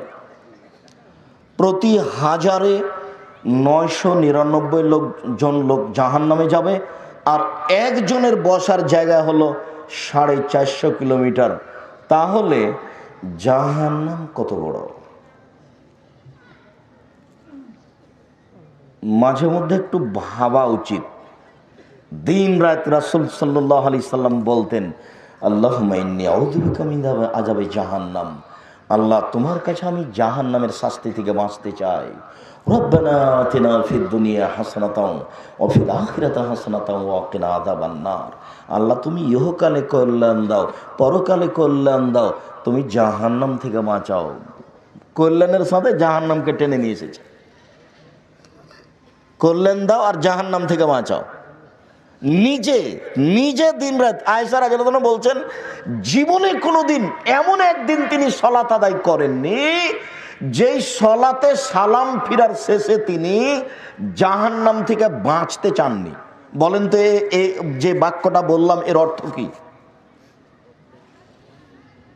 প্রতিদিন যখনই সালাত আদায় করেছেন, সালাম ফিরার পূর্বে তিনি বলেছেন, আল্লাহুম্মা ইন্নী আউযু বিকা মিন আযাবি জাহান্নাম, আউযু বিকা মিন আযাবিল কবর, ওয়া আউযু বিকা মিন ফিতনাতিল মাসীহিদ দাজ্জাল, আউযু বিকা মিন ফিতনাতিল মাহইয়াল মামাত, আল্লাহুম্মা ইন্নী আউযু বিকা মিনাল মা'সামি ওয়াল মাগরাম। এই কথা তিনি বলেছেন। এই দোয়াটার শেষে ঋণ কথা আছে, ঋণ, তুমি আমাকে ঋণ থেকে বাঁচাও। ব্যাংক থেকে লোন নিয়ে ব্যবসা করবেন না। 3 দিনের মধ্যে সব লোন ফেরত দেন, সম্ভব না হলে 7 দিন, সম্ভব না হলে 3 মাস। ব্যবসা চালু করতে হবে চকলেট দিয়ে, তাহলে ঋণ নেওয়া লাগবে না। 5 বছর চকলেট, 5 বছর কলা, 5 বছর কাপড়, 5 বছর মেশিন, বাকি 5 বছর ফ্যাক্টরি। গাজীপুরের সবচেয়ে বড় ধনী, 30 বছর সময় লাগবে অন্তত। একদিনই যদি আপনি 5 কোটি টাকা লোন নিয়ে কলকাতাতে হিরোইন কিনেন আর ঢাকাতে বিক্রি করেন, তাহলে কি হবে? লোন ছাড়া ব্যবসা চলে না। ব্যবসা আপনি করতে জানেন না তো ব্যবসা করবেন কি দিয়ে? আপনার উৎসই হারাম, আপনার বুদ্ধিই নেই। আল্লাহ রাসূল বলতেন, এই শোনো, এই লোকের ঋণ আছে নাকি? জানাজা রেডি, সব রেডি, মানুষজন রেডি, আল্লাহু আকবার শুরু হবে। এই ঋণ আছে নাকি? বলে জি। তাহলে তোমরা আমি গেলাম। তার মানে জানাজা হবে না। কোটি টাকা ঋণ নিয়ে চলে গেলেন, মরে গেলেন, আর ছেলে মেয়ে ঠিক করবে? পাগল হয়েছেন নাকি? দিন রাত এই কথা বলতেন যে ঋণ থেকে তোমার কাছে বাঁচতে চাই, ঋণ থেকে তোমার কাছে বাঁচতে চাই, দয়া করে তুমি আমাকে ঋণ থেকে বাঁচাও। ঋণ নেবেন ছেলে মেয়ের রুজির জন্য, 3 দিনের জন্য, 1 দিনের জন্য 200টা টাকা দেন, একটু চাউল কিনে ছেলে মেয়ের মুখে দেবো। এটা তো 10 বছর 20 বছর আগে ছিল, সেটা ঋণ ছিল। এখন আপনি ওখানে ঋণ নিতে গেলেন কেন? কোন হিসাবে এগুলো? সম্মানিত দিনী ভাই বোন, সংক্ষিপ্তভাবে জাহান্নামের পরিচয় শেষ করলাম। জাহান্নামকে বিচার মাঠে টেনে নিয়ে যাওয়া হবে। মহান আল্লাহ বলেন, ওয়াজিআ ইয়াউমাইযিন বিজাহান্নাম, জাহান্নামকে বিচার মাঠে টেনে হেঁচড়ে নিয়ে যাওয়া হবে। জাহান্নাম রেডি আছে, মাটির নিচে থাক আর যেখানেই থাক, জাহান্নাম রেডি আছে, প্রস্তুত। আব্দুল্লাহ ইবনে মাসউদ রাদিয়াল্লাহু তাআলা আনহু বলেন, রাসূল সাল্লাল্লাহু আলাইহি সাল্লাম বলেছেন, ইজা ইয়াউমাল কিয়ামা বে জাহান্নাম আলাহা সাবুনা আলফা জিমাম, বিচারের মাঠে জাহান্নামকে টেনে নিয়ে যাওয়া হবে, তার গায়ে লাগানো থাকবে ৭০,০০০ লোহার রশি। মা কুল্লি জিমামিন সাবুনা আলফ, প্রত্যেক রশির সাথে থাকবেন ৭০,০০০ ফেরেশতা। একজন ফেরেশতার এত ক্ষমতা, এই বিশাল পৃথিবীতে এইভাবে হাত দিয়ে গোটা পৃথিবীকে উল্টে দিতে পারে। এক একজন ফেরেশতার এত ক্ষমতা, এক একটা রশিতে থাকবেন ৭০,০০০ ফেরেশতা, আর জাহান্নামের গায়ে রশি লাগা থাকবে ৭০,০০০। আল্লাহ ইচ্ছা করলেই তাকে এমনিতে পৌঁছে দিতে পারেন, কিন্তু এরকম করবেন না। বিচারের মাঠে জাহান্নামকে টেনে নিয়ে যাওয়া হবে। জাহান্নাম কত বড়, জান্নাত কত বড়। বিচারের মাঠে থাকবে জাহান্নাম, বিচারের মাঠে থাকবে জান্নাত, বিচারের মাঠে থাকবে মানুষ, বিচারের মাঠে থাকবে জিন, বিচারের মাঠে থাকবে পশু প্রাণী, বিচারের মাঠে থাকবেন আল্লাহ, বিচারের মাঠে থাকবেন ফেরেশতা। কি দিয়ে বুঝায় আপনাকে আমি বিচারের মাঠ কত বড়।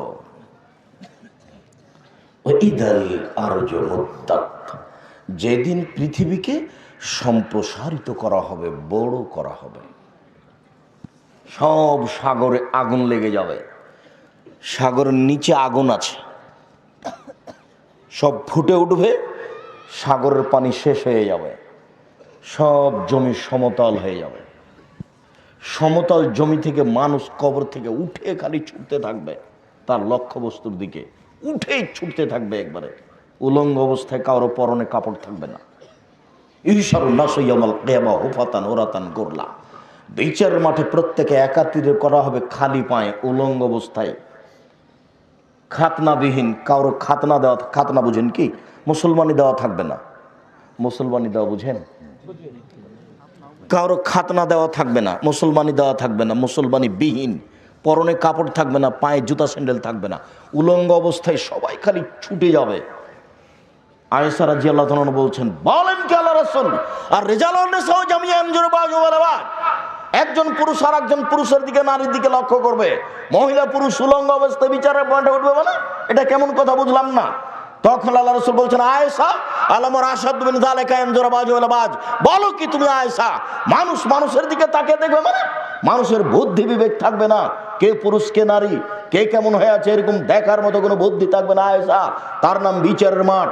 বিচারের মাঠ যখন শুরু হবে তখন আল্লাহ তাআলা বলবেন, আল ইয়াউমা লা তামলিকু নাফসুন লিনাফসিন শাইআ ওয়াল আমরু ইয়াওমাইযিন লিল্লাহ।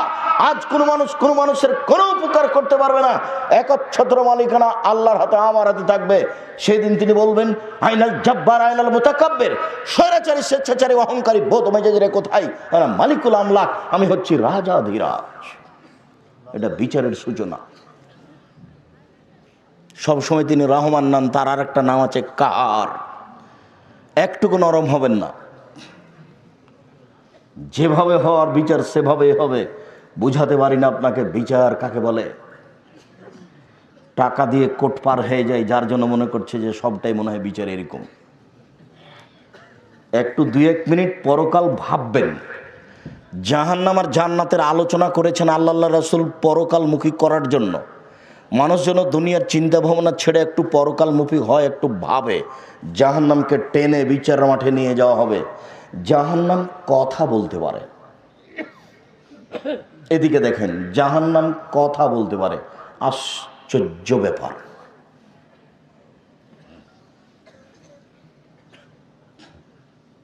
রব্বি ইয়াকুল বাজি বাজান, হে আমার প্রতিপালক, জাহান্নাম বলবে, হে আমার প্রতিপালক, আমার কিছু অংশকে ধরে খাচ্ছে। একদিকের আগুন ঝাপটা মেরে আর একদিকের আগুনকে ধরে খাচ্ছে, আর একদিকের আগুন ঝাপটা মেরে আর একদিকের আগুনকে ধরে খাচ্ছে। একটু কথা শুনবেন কি? আমার ভিতরে যে শাস্তি আছে আগুনের, এটা একটু লাঘব হালকা করবেন কি? ফাস্তাকাতিন নারা ইলা রাব্বিহা, জাহান্নাম তার প্রতিপালকের কাছে অভিযোগ করলো, দেখেন জাহান্নাম কথা বলতে পারে, অভিযোগ করতে পারে। জাহান্নাম তার প্রতিপালকের কাছে অভিযোগ করলো, বলল রব্বি আমার কিছু অংশকে ধরে খায়, আপনি কি আমার প্রতি একটু দয়া করবেন? তখন আল্লাহ বলছেন আচ্ছা ঠিক আছে, ফাওয়াজান আলে নাফসাইন, আমি তোমার অভিযোগ মেনে নিলাম। তুমি একবার শ্বাস ছাড়বে আর একবার শ্বাস ধরবে। শ্বাস ছাড়লে পৃথিবী 6 মাস গরম থাকবে, শ্বাস ধরলে পৃথিবী 6 মাস ঠান্ডা থাকবে। ঠান্ডা এলাকা থেকে তুমি একবার শ্বাস ছাড়বে, গরম এলাকা থেকে তুমি একবার শ্বাস ছাড়বে। জাহান্নাম যখন ঠান্ডা এলাকা থেকে শ্বাস ছাড়ে, পৃথিবীর যেখানে যেমন শ্বাস পৌঁছে সেখানে তেমন ঠান্ডা, যেখানে পৌঁছে না সেখানে ঠান্ডা নেই। গরম এলাকা থেকে শ্বাস ছাড়ে, যেখানে যেমন শ্বাস পৌঁছে সেখানে সেমন গরম উত্তপ্ত এলাকা পরিস্থিতি, আর যেখানে পৌঁছে না সেখানে নাতিশীত সমান সমান মধ্যম পরিস্থিতি। ওটা জাহান্নামের কারণে এটা ঘটে থাকে। জাহান্নাম কথা বলতে পারে, অভিযোগ করছে।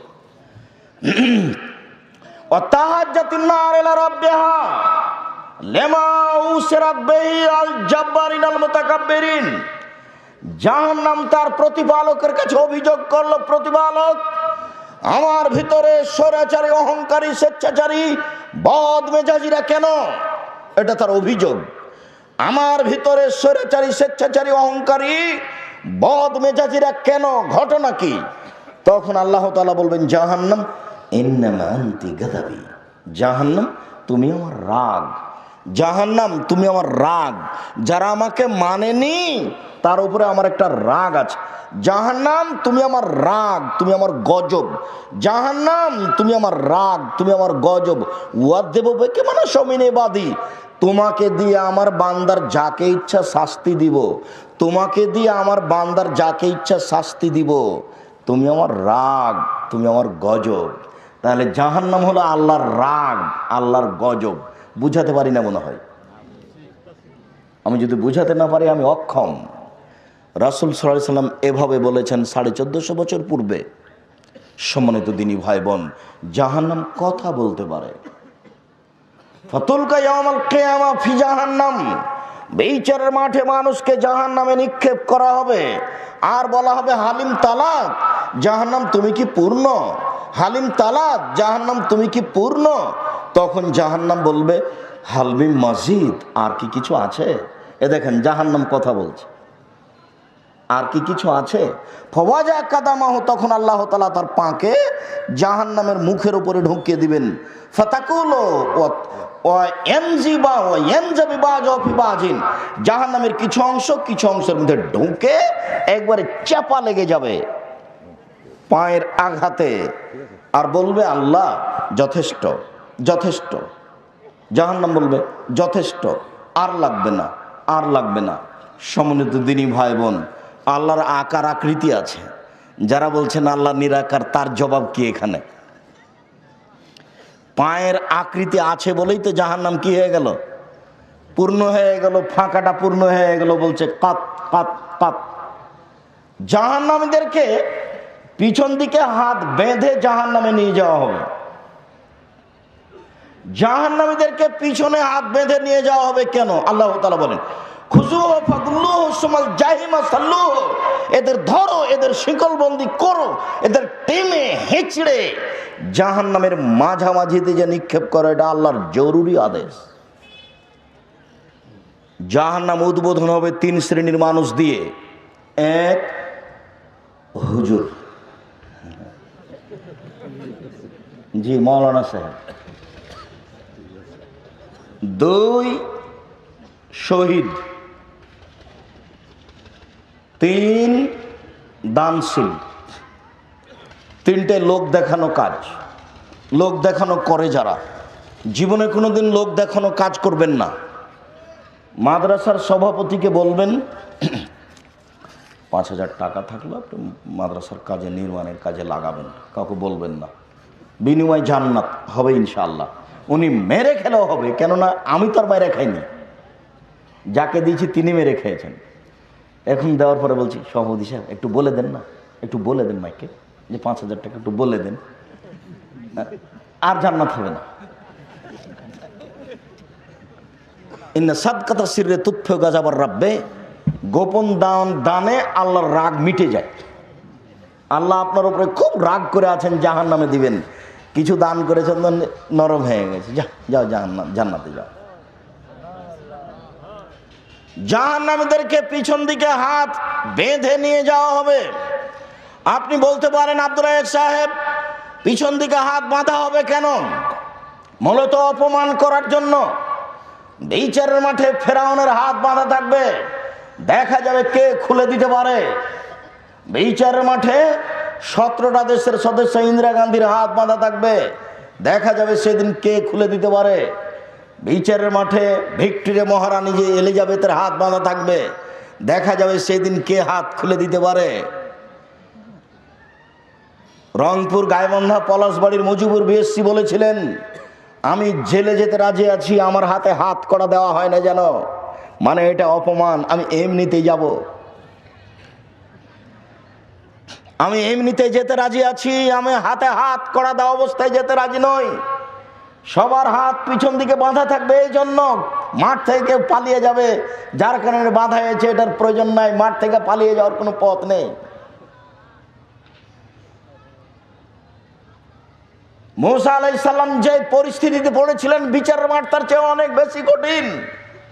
কালা আসহাবু মূসা, মূসা আলাইহিস সালামের সঙ্গী সাথী বলেছিলেন, যখন মূসা আলাইহিস সালাম পালিয়ে যাচ্ছিলেন, ফেরাউন ধরার জন্য পিছা থেকে ধাওয়া করছিল, সামনে সাগর, সঙ্গী সাথী বলেছিল, ডানে ফেরাউন, বামে ফেরাউন, পিছনে সাগর, পিছনে ফেরাউন, সামনে সাগর, ডানে ফেরাউন তার সৈন্য সামন্ত, বামে ফেরাউন তার সৈন্য সামন্ত, পিছনে ফেরাউন তার সৈন্য, সামনে সাগর, বাঁচার কোনো পথ নেই, আমরা আটকা পড়েছি।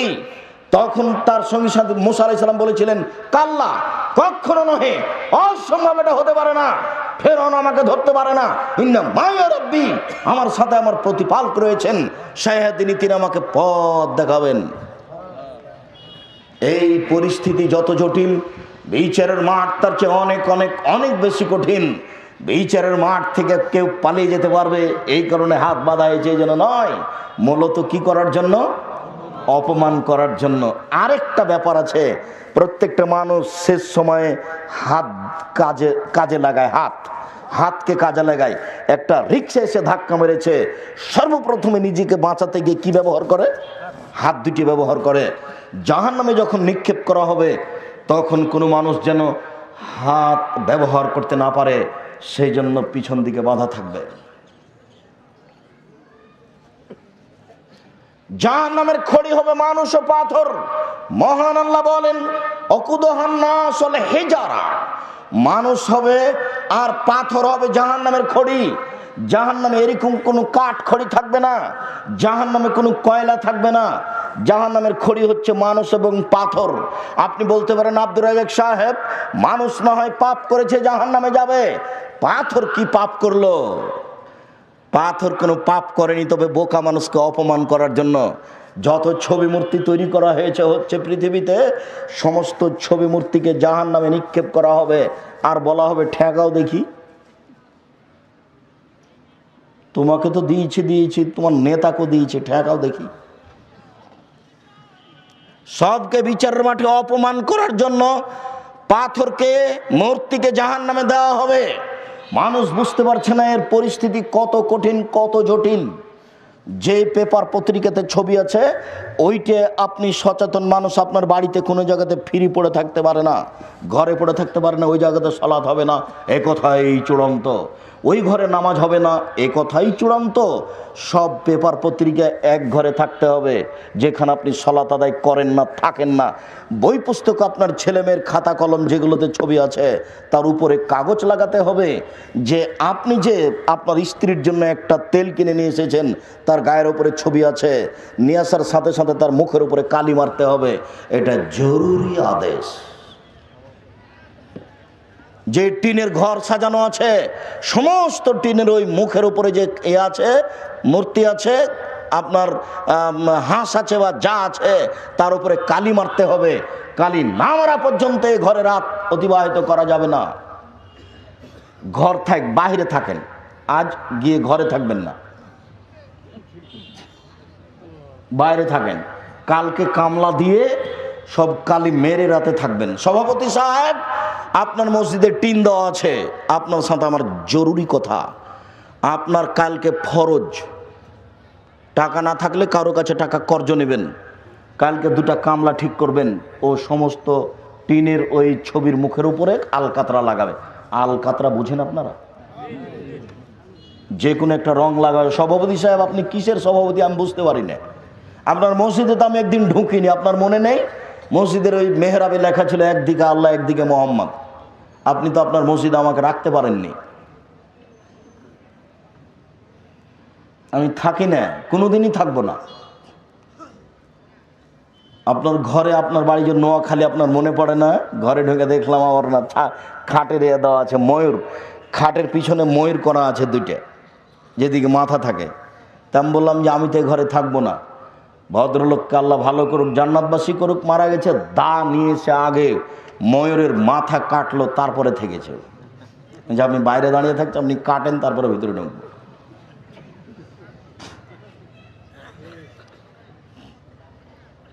আমি রংপুরে গেছি, মৌলানা আবদুল্লাহ খান সালাফি ঘরে বসে আছেন, আর চতুর্দিকে ছবি মূর্তি ছাপানো আছে।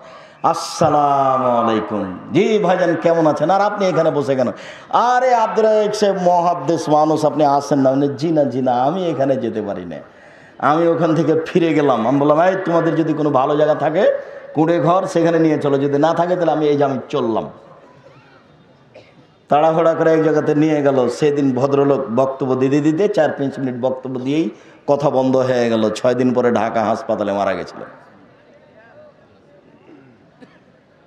সম্মানিত দিনী ভাই বোন, আপনাকে আমি অনুরোধ জানাচ্ছি, জাহান্নামের উল্লেখযোগ্য শাস্তি হচ্ছে আগুন। জাহান্নামের উল্লেখযোগ্য শাস্তি হচ্ছে আগুন। মানুষকে আগুন দিয়ে পোড়ানো হবে। দুনিয়াতে যে আগুন আছে, জাহান্নামের আগুন তার চেয়ে 69 গুণ বেশি ক্ষমতাধর। ধানের খড় বুঝেন আপনারা? ধানের খড়ের আগুনের ক্ষমতা যত, সাধারণ কাঠের ক্ষমতা তার চেয়ে বেশি। সাধারণ কাঠের ক্ষমতা যত, তেঁতুল কাঠের ক্ষমতা তার চেয়ে বেশি। তেঁতুল কাঠের ক্ষমতা যত, গ্যাসের আগুনের ক্ষমতা তার চেয়ে বেশি। মানুষের কাছে আগুনের ক্ষমতার কমবেশ রয়েছে, জাহান্নামেও আগুনের ক্ষমতার কমবেশ। দুনিয়াতে যে আগুন রয়েছে, এর চেয়ে 69 গুণ বেশি তার ক্ষমতা। আল্লাহ তাআলা বলেন, কুল্লামা জুলুদুহুম বাদদালনাহুম জুলুদান গায়রাহা, যতবার ও আগুনে জ্বলে যাবে ততবার রেডি করা হবে। যতবার আগুনে জ্বলে যাবে ততবার তাকে রেডি করা হবে। আল্লাহ তাআলা বলেন, সাউরহিকুহুম সাউদা, বিশাল বিশাল করে আগুনের পাহাড় করে রেখেছি। আমি উঠতে বলবো, নামতে বলবো, উঠতে বলবো, নামতে বলবো, উঠতে বলবো, নামতে বলবো। রাসূল সাল্লাল্লাহু আলাইহি সাল্লাম বলেন, ওহম ইয়াকুনু ফিন্নার, মানুষগুলি জাহান্নামের আগুনে থাকবে আলা কাদরে আমালিহিম, তার কর্ম অনুপাতে। মিনহুম মা ইয়াকুনু আলা কাবাইহি, কারো কারো আগুন হবে পায়ের টাকনো পর্যন্ত। অমিনহুম মা ইয়াকুনু আলা রুকবাতাইহি, কারো কারো আগুন হবে পায়ের হাঁটু পর্যন্ত। অমিনহুম মা ইয়াকুনু আলা হাকওয়াইহি, কারো কারো আগুন হবে কোমর পর্যন্ত। অমিনহুম মা ইয়াকুনু তারকুয়াতিহি, কারো কারো আগুন হবে নাক কান পর্যন্ত। বলেন তো দেখি, আবু তালেব নাকি না? আবু তালেবই তো। আবু তালেবের জাহান্নামের আগুন কি হবে? পায়ের 2টি জুতা আগুনের। এগলি দেমাগহু, পায়ে যখন পরিয়ে দেওয়া হবে তখন মাথার এই মগজ ফুটে উঠবে। চুলাতে পানি দিলে দেগে পানি যেমন ফটফট করে ফুটে, এইভাবে তার মাথার মগজটা ফুটে উঠবে। এই কথা রাসূল সাল্লাল্লাহু আলাইহি সাল্লাম বলেন, বুখারী মুসলিম। সম্মানিত দিনী ভাই বোন, জাহান্নামের উল্লেখযোগ্য শাস্তি হচ্ছে জাক্কুম গাছ, কাঁটাযুক্ত গাছ। কাঁটাযুক্ত গাছ সে খেতে চাইবে জাহান্নামে। 40 বছর চাওয়ার পরে তাকে কাঁটাযুক্ত জাক্কুম গাছ খেতে দেওয়া হবে। জাক্কুম গাছ বুঝতে পারছেন কি না? আমরা তো রাজশাহী চাঁপাইনবাবগঞ্জের মানুষ। নদী এলাকায় কিছু গাছ হয় যার ফল হয় ছোট ছোট, যার বীজ হয় বেগুনের বীজের মতো, ও পেকে গেলে লাল হয়ে যায়। আর গাছটা যখন মারা যায় শেষকালে শুধু গায়ে দেখা যায় কাঁটা আর কাঁটা। এইরকম কিছু গাছ হচ্ছে জাক্কুম গাছ। আল্লাহ তাআলা বলেন তাখরুজু মিন আসলিল জাহিম, জাক্কুম গাছগুলি আগুনের ভিতর থেকে নিচে থেকে গজিয়ে উপরে উঠবে। আগুনের ভিতর থেকে গাছ গজাবে, তার নাম জাক্কুম গাছ। আব্দুর রাজ্জাক সাহেব, আগুনের ভিতর থেকেই গাছ গজাতে পারে? জি, পানি থেকেও গজায়। গভীর পানি থেকে কিছু ঘাস, দাম ঘাস, আমরা চাঁপাইনবাবগঞ্জের ভাষা তোকে দাম ঘাস বলি। দেখবেন কোন নদী আছে এলাকায়, দেখেছেন? দেখবেন যে 3 হাত 4 হাত 5 হাত পানির নিচে থেকে, মাটি থেকে একটা গাছ গজিয়ে উপরে, এটা পানির উপরে ভেসে আছে। আল্লাহ তাআলা বলেন জাক্কুম গাছের ফল হবে শয়তানের মাথার মতো। এই ছেলে, জাক্কুম গাছের ফল হবে শয়তানের মাথার মতো। একটু অবাক কথা, একটু আশ্চর্য কথা। সকল বিদ্বানগণ বলছেন শয়তানের মাথা মানে খারাপ। আমরা কি শয়তানের মাথা দেখেছি যে আল্লাহ বলছেন জাক্কুম গাছের ফল হবে শয়তানের মাথার মতো? আমরা কি শয়তানের মাথা দেখেছি যে জাক্কুম গাছের ফল হবে শয়তানের মাথার মতো? আমরা কি বুঝি শয়তানের মাথা কেমন? তখন সকল বিদ্বান বলছেন যে শয়তানের মাথা মানে খারাপ, শয়তানের মাথা মানে খারাপ। আবুল আলা মওদুদী রাহিমাহুল্লাহ বলেন, আরে না না, মানুষ যেমন রূপক কথা বলেও বুঝে, আল্লাহ তেমন রূপক কথা বলেন। নাউজুবিল্লাহ, আমরা এটা তরজমা করি না। তিনি বলেন মানুষ যেমন রূপক কথা বলেও বুঝে, আল্লাহ তেমন রূপক কথা বলেন। মানুষ কি বলে? মানুষ বলে মেয়েটা এত কুৎসিত, মেয়েটা এত কুৎসিত, মনে হচ্ছে যেন পেতনি। পেতনিকে কেউ দেখেছে? বলেও বুঝে। ছেলেটা এত সুন্দর, ছেলেটা এত সুন্দর, মনে হচ্ছে যেন ফেরেশতা। ফেরেশতাকে কেউ দেখেছে? বলেও বুঝে। মেয়েটা এত সুন্দরী, মেয়েটা এত সুন্দরী, মনে হচ্ছে যেন পরী। পরীকে কেউ দেখেছে? তো দেখেনি, তো বলেও বুঝে। এইটা যেমন বলেও বুঝে, আল্লাহ তেমন রূপক কথা বলেন, মানুষ এইভাবে বুঝে। এই কথা তিনি বলছেন। আমরা যা বলতে চাচ্ছি না, সম্মানিত দিনী ভাই বোন, জাহান্নামের উল্লেখযোগ্য শাস্তির একটি শাস্তি হচ্ছে সাপ। উটের সমান সাপ থাকবে, একবার দংশন করলে 40 বছর ব্যথা থাকবে। জাহান্নামে বিচ্ছু থাকবে গাধার সমান, একবার দংশন করলে 40 বছর ব্যথা থাকবে। জাহান্নামে যে মারার জন্য হাতুড় থাকবে সেটার নাম হলো মাকামে, হাম্বল। আর কবরে যে হাতুড় থাকবে তার নাম হলো মিত্রাক। কাঠমিস্ত্রির হাতে যেটা থাকে সেটা হলো মিত্রাক, সাধারণ হাতুড়। আর চাঁপাইনবাবগঞ্জ থেকে আগে গাজীপুর এলাকাতে গরুর গাড়ির চাকা বানাতে আসতো মানুষেরা। গরুর গাড়ির চাকা বানানোর সময়তে বাহির থেকে একটা কাঠ ঢোকাতো, ওই কাঠটা ঢোকানোর জন্য একটা হাম্বল ব্যবহার করত। এখন যেটা রাস্তাঘাট বানানোতে দেখা যায়, তে এর নাম হচ্ছে মাকামে, এটা হাম্বল। এইটা মারার জন্য, জাহান্নামে মারার জন্য থাকবে, আর কবরে মারার জন্য থাকবে কাঠমিস্ত্রিদের হাতে যে মিত্রাক স্বাভাবিক হাতুড় থাকে। তাহলে জাহান্নাম আর কবর দুইটা এক নয়। কবর যত জটিল, জাহান্নাম তার চেয়ে অনেক অনেক অনেক বেশি কঠিন। কবর যত কঠিন, কিয়ামত তার চেয়ে অনেক অনেক অনেক বেশি কঠিন। কিয়ামত যত কঠিন, জাহান্নাম তার চেয়ে অনেক অনেক অনেক বেশি কঠিন। জরুরি কথা শেষে এসে একটু খেয়াল করবেন, জাহান্নাম থেকে বাঁচার জন্য প্রথম ব্যবস্থা 3 বার বলবেন ফজরের পরে আর মাগরিবের পরে, আল্লাহুম্মা আজরিনি মিনান নার। আল্লাহুম্মা আজিরনি মিনান নার, আল্লাহুম্মা আজিরনি মিনান নার। আপনি যদি 3 বার বলেন, জাহান্নাম পাল্টা আল্লাহকে বলবে, আল্লাহ ওই লোকটা যখন আমার থেকে বাঁচতে চায় তুমি তাকে বাঁচিয়ে দাও। এই কথা জাহান্নাম পাল্টা বলবে, মনে থাকবে। সালাম ফিরার পূর্বে বলবেন, আল্লাহুম্মা ইন্নী আউযু বিকা মিন আযাবি জাহান্নাম। সালাম ফিরার পূর্বে বলবেন, রব্বানা আতিনা ফিদ দুনিয়া হাসনাতাও ফিল আখিরাতি হাসনাতাও ওয়া কিনা আযাবান নার।